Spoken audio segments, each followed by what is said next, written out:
여러분, 혹시 길 가다가 다리 밑을 이렇게 유심히 보신 적 있으신가요? 네, 다리 밑이요? 네, 그 서울 광화문 근처에 광통교라는 다리가 있는데요.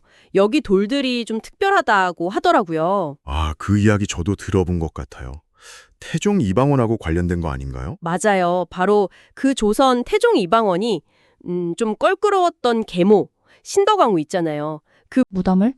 옮기면서 성물들을 가져다가 다리 만드는 데 썼다는 거죠. 와, 정말 대단한데요? 이 이야기가 또 최근 한국사 능력 검정 시험에도 나왔더라고요. 네, 정말 흥미로운 일이죠. 역사가 그냥 박물관이나 뭐 책 속에만 있는 게 아니라 이렇게 우리 주변에도 있고 심지어 시험 문제 속에도 숨쉬고 있다는 걸 보여주는 것 같아요. 네네. 이게 그냥 단순 암기 문제 같아 보여도 사실은 그 시대의 어떤 권력 관계나 뭐 인물들의 감정까지도 살짝 엿볼 수 있는 그런 참문 같은 거죠. 맞아요. 그래서 오늘 저희는 이 한국사 능력 검정 시험 심화 문제지들을 가지고 좀 다른 시각으로 이야기를 해볼까 합니다. 아, 문제지를 가지고요? 좋습니다. 네, 단순히 뭐 정답 찾기 이걸 넘어서서 이 문제 하나하나가 우리한테 어떤 역사적인 통찰을 줄 수 있는지 그 심겨진 의미를 한번 파헤쳐 보려고요. 아주 좋은 접근인데요.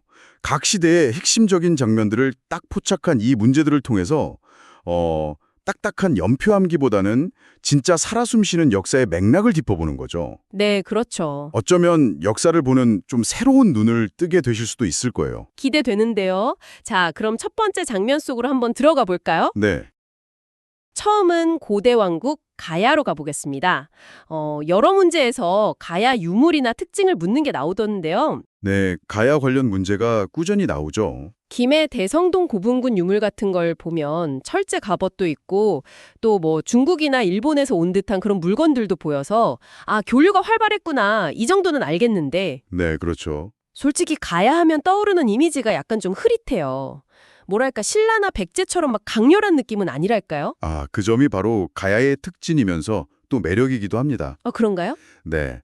가야는 고구려 백제 신라처럼 이렇게 확 강력한 중앙 집권 국가로 크지는 못하고 여러 작은 나라들이 연맹을 이루는 형태를 꽤 오랫동안 유지했거든요. 아, 연맹왕국? 네.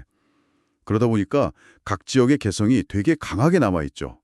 특히 그 변한 지역을 기반으로 했으니까 철 생산 기술이 엄청 발달해서 일찍부터 철의 왕국으로 불렸습니다. 철이요? 네, 이 철을 바탕으로 해서 낭랑, 외, 심지어는 저 멀리 중국과도 되게 활발하게 교역을 했고요.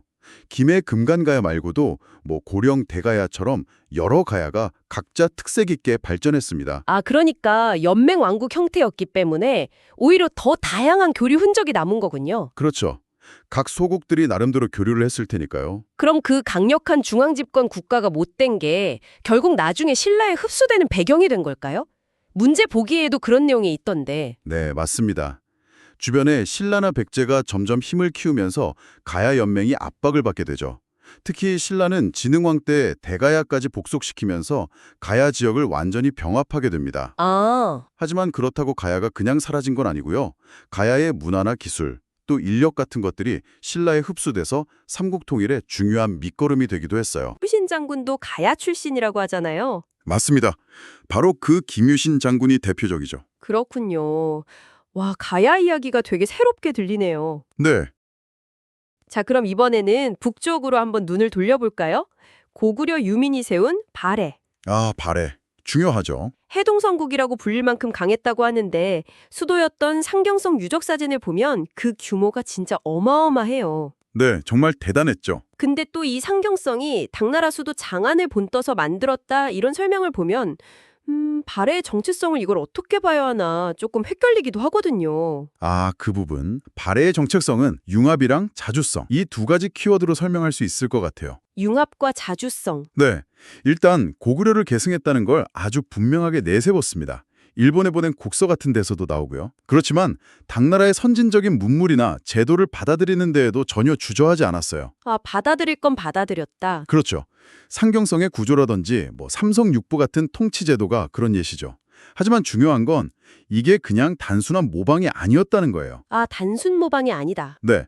고구려 양식의 온돌이나 기와 또 말갈 같은 다른 민족의 문화 요소까지 다 섞어서 발해만의 독자적인 문화를 만들어냈습니다. 아, 필요한 걸 주체적으로 가져와서 자기들 걸로 만들었다 이런 느낌이군요. 정확합니다. 특히 발해가 이난이나 대응 같은 독자적인 연호를 사용했다는 점, 그리고 심지어 왕을 황상이라고 불렀다는 기록이 발견된 건 정말 중요해요. 황상이요?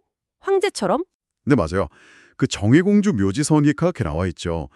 당시 동아시아 최강대국이었던 당나라 영향력 아래에서 자기들만의 독자적인 세계관, 그리고 황제국으로서의 자부심을 딱 드러낸 거니까요.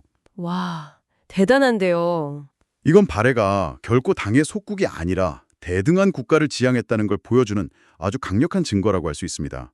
이야, 해동성국이라는 별명이 진짜 그냥 붙은 게 아니었네요. 그렇죠. 그만큼 자부심이 있었던 거죠.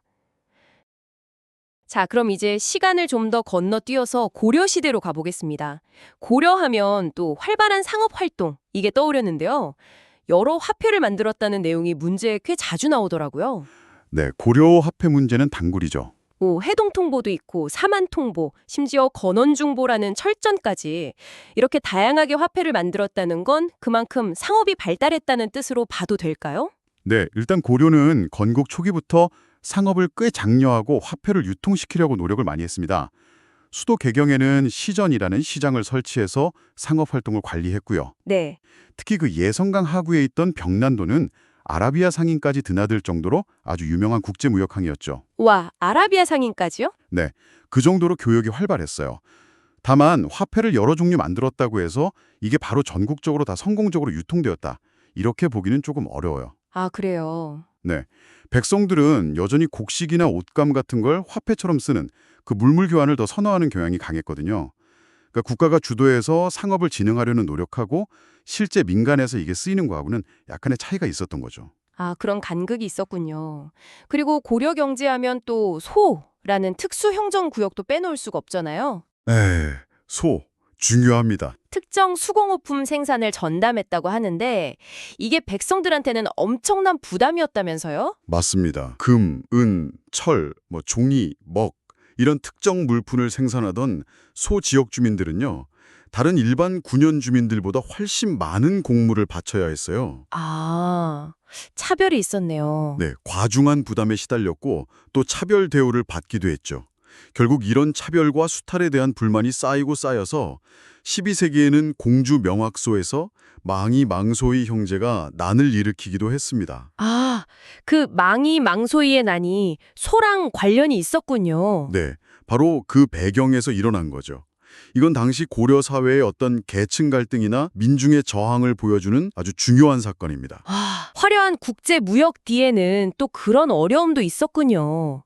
근데 고려는 이런 내부 갈등 말고도 외세의 침입도 정말 많이 겪었잖아요? 아유, 그렇죠. 정말 끊임없었죠. 특히 몽골과의 전쟁은 거의 30년 가까이 이어졌다고 하니까 그 고통이 진짜 상상하기가 어려워요. 관련 문제들을 봐도 정말 치열하게 저항했던 흔적들이 많더라고요. 네, 13세기 몽골의 침입은 고려 역사상 정말 가장 큰 시련 중 하나였습니다.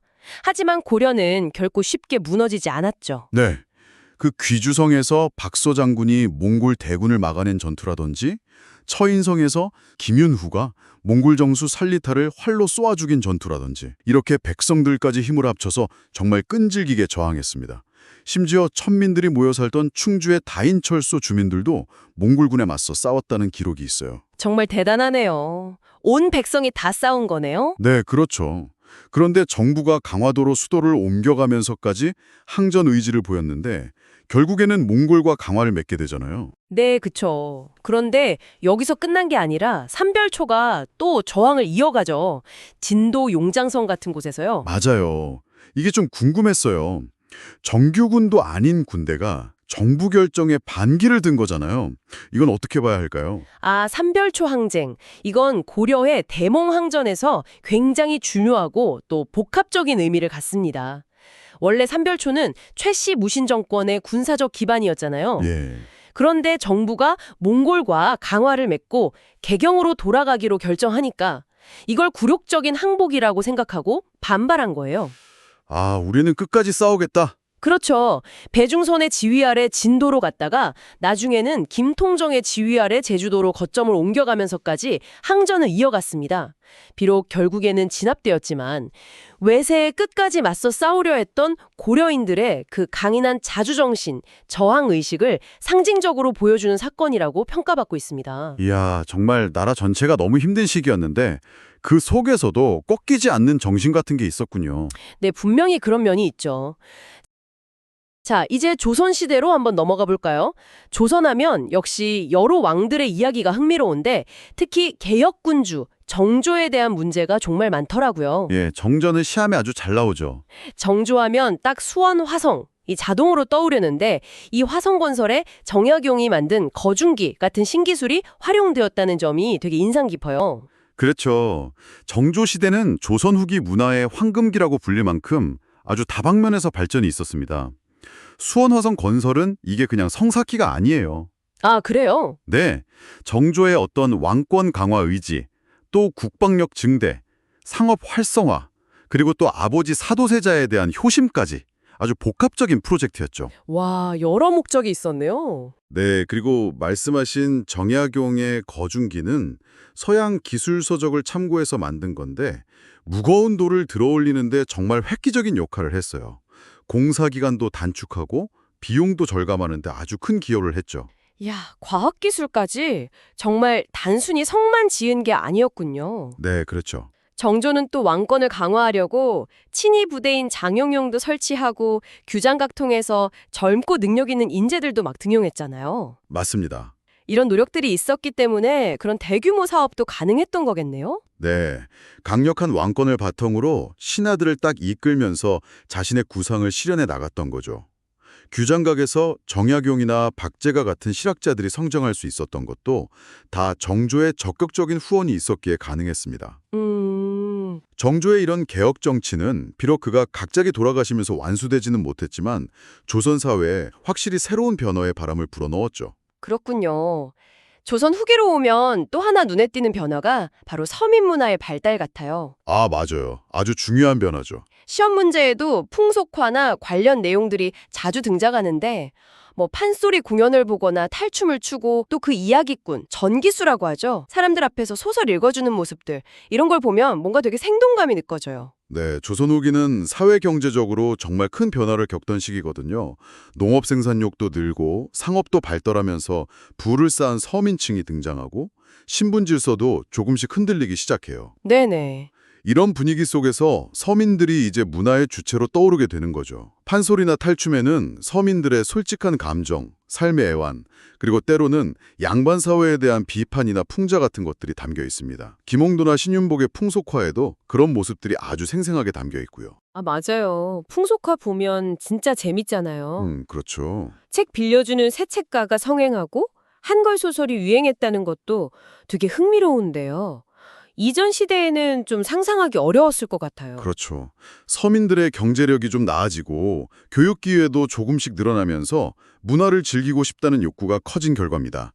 특히 한글 소설은 어려운 한문 대신 우리말로 쓰여 있으니까 더 많은 사람들이 쉽게 접하고 즐길 수 있었죠. 아, 이런 서민 문화의 성장은 조선 사회가 이전과는 다른 뭔가 좀 더 역동적인 사회로 나아가고 있었다는 걸 보여주는 증거라고 할 수 있습니다. 네. 역동적인 변화 속에서 조선은 결국 문호를 개방하게 되죠. 근현대사 파트로 좀 넘어가 보면 여러 나라와 조약을 맺는 과정이 나오잖아요. 네, 개항기 중요하죠. 근데 최초의 근대적 조약이라는 강화도 조약부터 시작해서 그 이후에 서양 열강들이랑 맺은 조약들을 보면 꼭 불평등이라는 말이 따라붙는 것 같아요. 아, 네, 안타깝지만 그렇습니다. 강화도 조약, 즉 조일수호 조규는 부산 외에 2개 항구를 열고 일본 상인의 활동 범위를 정하는 등 근대적인 외교 관계의 시작이긴 했지만 네. 동시에 일본에게 해안 측량권을 허용하고 또 치외급권, 그러니까 영사재판권을 인정하는 등 우리한테 아주 불리한 내용을 담고 있었어요. 치외복권. 그게 일본 사람이 우리나라에서 죄를 지어도 일본 법으로 재판받는다는 거죠? 맞습니다. 그리고 이후에 미국, 영국, 독일 등 서양 국가들과 맺은 조약들도 대부분 이 치외법권과 함께 최혜국 대우 조항이라는 걸 포함하고 있었죠. 최혜국 대우. 그건 뭔가요? 그건 한 나라에게 어떤 좋은 조건을 허용해주면 다른 모든 조약 체결국에게도 똑같은 조건을 적용해줘야 한다는 거예요. 해줘야 한다? 네, 바로 그거죠. 결국 이 조항 때문에 우리는 특정 국가에 어떤 권리를 하나 내주면 그 권리가 다른 모든 열강에게 줄줄이 다 넘어가는 결과를 낳습니다. 이야, 이거 정말 불리한데요. 네, 통상 가능한 지역이 점점 내륙으로 확대되거나 관세 자주권을 잃어버리는 등 조약을 맺으면 맺을수록 우리의 경제적, 정치적 주권이 점점 더 침해당하는 상황에 놓이게 된 겁니다. 근대화를 하려고 문을 열었는데 오히려 국권을 잃어가는 길로 이어진 거죠. 참 역설적인 상황이었어요. 정말 가슴 아픈 역사네요. 그리고 결국 우리는 일제강점기라는 더 혹독한 시련을 맞게 되죠. 네, 시험 문제들을 보면 진짜 당시의 고통이 느껴지는 자료들이 너무 많아요. 집집마다 녹그릇까지 싹 다 빼앗아가는 사진. 그거 보고 정말 충격받았어요. 네, 맞아요. 특히 1937년의 중일전쟁, 그리고 1941년의 태평양전쟁이 터진 이후로는 일제가 한반도를 완전히 전쟁 수행을 위한 병참기지로 삼아서 말 그대로 있는 거 없는 거 다 수탈해 갔습니다. 1938년에는 국가총동원법이라는 걸 만들어서 법적인 근거까지 마련했죠. 식량은 공출이라는 이름으로 다 빼앗아가서 배급제를 실시하고 전쟁 물자 만든다고 녹그릇, 숟가락, 심지어 교회나 절의 종까지 강제로 다 거두어갔습니다. 종까지요? 와. 네, 정말 닥치는 대로 다 가져갔어요. 사람들도 강제로 동원되지 않았나요? 뭐 징용이라든지 징병이라든지. 그렇습니다. 노동력이 부족해지니까 한국인들을 광산이나 공장, 군수공장 같은 곳으로 강제로 끌고 가는 징용을 실시했고요. 전쟁 막바지에는 학생들까지 학도지원병이라는 이름으로 전쟁터로 내몰았고 나중에는 강제징병까지 시행했습니다. 그리고 여성을 일본군 위안부로 강제 동원한 그 끔찍한 일도 있었죠. 여기에 더해서 창씨개명을 강요하고 신사참배 강요하고 황국신민서사를 외우게 하는 등 우리 민족의 정체성 자체를 없애려는 민족 말살 통치까지 강화했습니다. 정말 우리 역사상 가장 어둡고 고통스러운 시기였습니다. 듣기만 해도 정말 가슴이 먹먹해지네요. 자, 분위기를 조금 바꿔서 마지막으로 좀 다른 이야기를 해볼까요? 네, 좋습니다. 조선시대의 그 찬란한 기록 문화를 보여주는 의궤에 대한 문제입니다. 왕실의 주요 행사를 글과 그림으로 아주 상세하게 기록한 책이라는데 이야, 정말 대단하다는 생각밖에 안 들어요. 의궤. 정말 세계적으로도 유래를 찾기 힘든 우리만의 귀중한 기록 유산이죠. 그렇죠. 네. 왕의 행차나 혼례, 장례, 또 궁궐 건축 같은 국가의 중요한 의식과 행사의 시작부터 끝까지 모든 과정을 글과 그림으로 정말 꼼꼼하게 기록했습니다. 모든 과정을요? 네. 어떤 물품이 사용되었는지, 행사에 참여한 사람들은 누구인지, 어떤 절차로 진행되었는지 등 아주 세세한 정보가 다 담겨 있죠. 특히 그 행렬이나 행사 장면을 그린 반차도라는 그림은 당시의 복식이나 의장, 건축 같은 걸 시각적으로 아주 생생하게 보여주는 그야말로 보물창고나 마찬가지입니다. 와, 그림까지 그렇게 자세하게? 근데 왕이 직접 보는 어람용은 특별히 더 고급스럽게 만들었다면서요? 네, 맞아요. 어람용 의궤는 최고급 종이랑 비단을 사용하고 천연 안료로 예쁘게 채색하는 등 당대 최고의 장인들이 정말 심혈을 기울여서 만들었습니다. 그 자체로도 아주 훌륭한 예술 작품이죠. 이야, 이렇게 꼼꼼하게 기록을 남겼기 때문에 후대에 똑같은 행사를 치를 때 아주 중요한 참고 자료가 되었고 또 오늘날 우리가 조선시대의 문화나 제도를 연구하는 데에도 결정적인 도움을 주고 있습니다. 정말 소중한 자료네요. 그런데 이렇게 소중한 의궤 중 일부가 프랑스에 약탈당했다는 이야기도 있잖아요. 문제보기에도 있던데. 네. 그게 참 안타까운 역사죠. 1866년에 병인양요 때 프랑스군이 강화도 외교장각에 보관되어 있던 의궤를 비롯해서 수많은 서적과 문화재를 약탈해 갔습니다. 그중 상당수가 아직도 프랑스 국립도서관 같은 곳에 남아있죠. 물론 일부가 영구 대여 형식이긴 하지만 돌아오긴 했지만 여전히 완전한 반환 문제는 해결되지 않은 과제로 남아있습니다. 그렇군요. 아직도 과제가 남아있네요. 자, 오늘 한국사 능력 검정 시험 문제들을 통해서 정말 다양한 시대와 주제를 넘나들면서 역사의 중요한 장면들을 살펴봤네요. 네. 가야의 교류부터 발해의 자주성, 고려의 경제와 항쟁, 또 조선의 개혁과 서민 문화, 그리고 근현대의 아픔과 찬란한 기록 문화. 이야, 진짜 시간 여행을 하고 온 기분이에요. 네, 저도 아주 즐거운 시간이었습니다. 시험 문제라는 창을 통해서 들여다본 한국사의 모습 어떠셨나요? 그냥 이렇게 흩어져 있는 지식 조각들이 아니라 각 시대의 고민과 노력이 어떻게 다음 시대로 이어지고 또 영향을 미치는지 그 큰 흐름을 좀 느끼셨기를 바랍니다. 네네. 예를 들면 아까 이야기한 발해의 그 자주의식은 이후 고려의 대몽항쟁 정신과도 뭔가 연결지어서 생각해 볼 수 있겠죠. 아, 맞아요. 그렇게 연결되는군요. 그리고 정조의 개혁 노력이 좌절된 이후에 조선의 상황이 어떻게 흘러왔는지, 또 일제강점기의 그 수탈이 오늘날 우리 사회에 남긴 상처는 또 무엇인지 이렇게 연결해서 생각해 보니까 역사가 정말 현재와 딱 맞닿아 있다는 생각이 들어요. 바로 그 점입니다. 역사를 아는 것은 단순히 과거의 사실을 암기하는 것을 넘어서 우리가 발딛고 있는 이 현재를 더 깊이 이해하고 나아가서 미래를 어떻게 만들어갈지 성찰하는 과정이거든요. 네. 오늘 우리가 함께 살펴본 이 질문들이 여러분 각자의 역사 탐구를 위한 어떤 좋은 출발점이 되었으면 하는 바람입니다. 네. 오늘 저희가 나눈 이야기들 외에도 이 문제들 속에는 파고들면 정말 흥미로운 이야깃거리가 무궁무진할 것 같아요. 그럼요. 정말 많죠. 여러분께서도 오늘 대화에서 이건 좀 더 알고 싶은데 하고 호기심이 생긴 부분이 있다면 한번 스스로 더 깊이 탐구해 보시는 건 어떨까요? 예를 들어 삼별초 항쟁이 만약에 실패하지 않고 성공했다면 역사는 어떻게 달라졌을까? 뭐 이런 상상을 해보는 것도 재밌을 것 같네요. 아, 그거 아주 좋은 생각입니다. 그런 질문을 던지고 답을 찾아가는 과정 자체가 역사를 정말 살아있게 만드는 원동력이죠. 네, 오늘 심층 분석은 여기까지입니다. 여러분의 지적인 호기심을 채워드릴 또 다른 흥미로운 자료를 가지고 다시 돌아오겠습니다.